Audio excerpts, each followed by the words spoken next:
Good morning, everyone. This is Mary again, back with you today.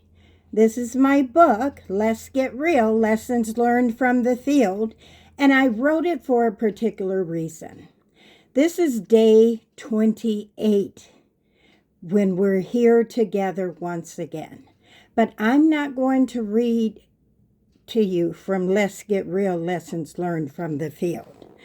I wrote something new for you to listen to, and I'm going to read it so I stay in my courage and not in my fear to tell you another truth that I lived with and I lived through.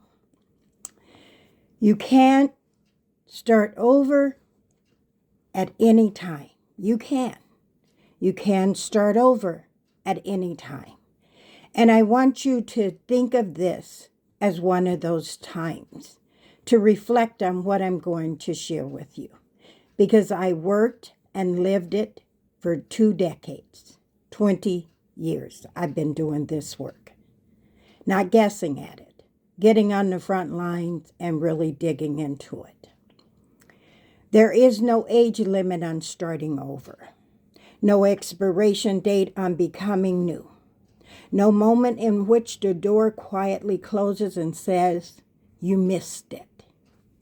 I know this because I've lived the long stretch of almost.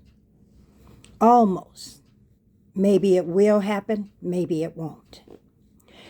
There were many times while I was raising my children that I thought about going to college. I would run through the list in my head. I don't have time. Who would watch the kids? Daycare costs too much. I don't want county money. And so I did what many of us would do.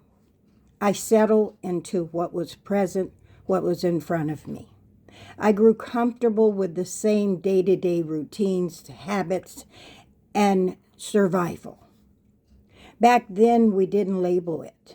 We just called it life. Today, many of those same patterns are being renamed: addictive behavior, coping mechanisms, trauma response. But the truth is, they've always existed. We don't have to always have the language for them. What I've learned is this: comfort and safety are not the same thing. And familiar things can quietly keep us stuck from not moving, stuck from not living the whole experience that we should be living. Every single day we wake up is a new beginning, not because the world suddenly became fair or kind, but because we still have breath, awareness, and choice. And that matters more now than ever, especially when the way the world seems to be headed is designed to wear us down, to distract us, and convince us that pressing forward is pointless. It isn't. However, we must be honest about what we're consuming, what we watch, what we listen to, what we repeatedly take in day after day. It's no different than the food we eat. Too much of anything, even if it tastes good, can make us stuck. If that's what we're feeding our minds, is listed and laced with fear, outrage, despair, hopelessness, it will shape how we live, how we decide, and whether we believe change is even possible. And I tell you, it is possible. Is it going to be easy? No, it's not. And this brings me to the work that I've done over 20 years. I remember begging community and institutions to let me into their programs when I was green behind the ears, but I had a passion and a drive to keep moving forward. I wanted to talk to people who had once lived on the streets, who were enter in supportive housing programs or transitional programs. I wanted to help them understand what fear does to their nervous system, because I had learned this. I didn't even know it myself about the limbic system being in that animalistic mindset, being in survival mode. But I knew what it was like to just survive. How habits don't magically just disappear just because circumstances change. What I saw again and again were people being placed into systems where they didn't even understand the rules that was being given to them. Expectations were never taught how to be met, and consequences that sent them right back to where they had started from. Some habits, some behaviors, different settings. See, I learned that I had to bring myself out of the conditions that I was engulfed within when I was out in the world. And I had to change some friends sometimes, and yes, it hurt. But I had to do it. And some of those individuals that I were meeting was exiting those prison systems, and they didn't have doors that would lock them in anymore.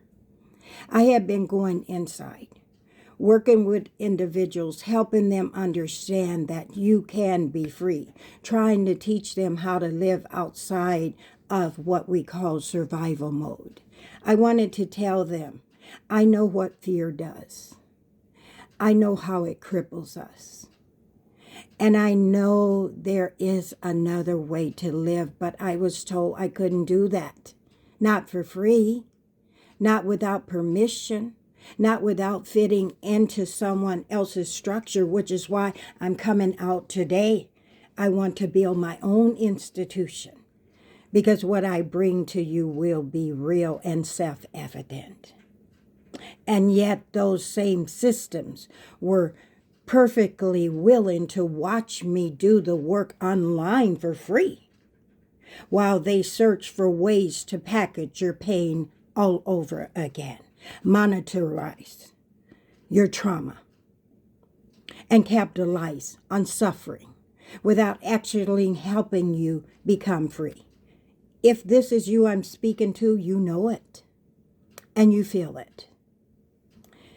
And this has been happening for decades. I'm not guessing at it. I've lived it. I've watched it. I've been in it for 2 decades. As a consultant, as a volunteer most of the time, as I am here with you. You know, I was on with you Facebook Live 7 years preaching, because I am licensed to marry, to bury, to consecrate, and ordain others into the ministry. But it has to be real. I'm a real witness, hon. And when we don't play it and change really happens, it's real. Starting over isn't just about housing, employment, or education. It's about unlearning the survival mode you've been living in. It's about being taught how to live when the fear that you're dealing with should not be driving your bus any longer. You should be in the driver's seat. And if we don't address that, if we don't set people up for success rather than failure, and then blame them for what they couldn't do. So when I say you can start over anytime, you know I mean it. I don't mean it lightly. I don't mean it without having to take responsibility. I don't mean it without you having to face the truth about your own life, so you're not self-medicating anymore. With an invitation to you that will require courage. Starting over means noticing what you've accepted as normal that is actually keeping you bound. It means questioning habits that once protected you, but now limit you.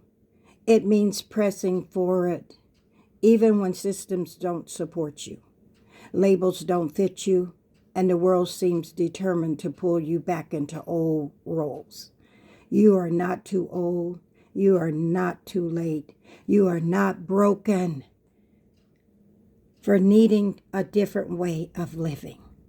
Every day you wake up is a new beginning, but freedom requires intention. Monitor what you consume, what keeps you comfortable. Ask yourself that. And remember, starting over isn't about failure of the past. It's about an act for your future. And you choose that at any time. And the time is now. I implore you. I love you. I hope all is well. And I can say as a reverend, I pray for you as I continue to pray for myself, to do better, to be better, and to try a little bit harder. You deserve that. You matter. I love you. I'm going to do a breathing exercise because I know I said a lot. Let's breathe in, breathe out.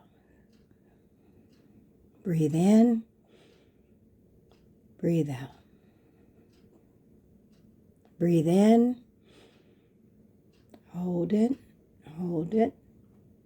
and release yourself from the story that goes around over and over in your head.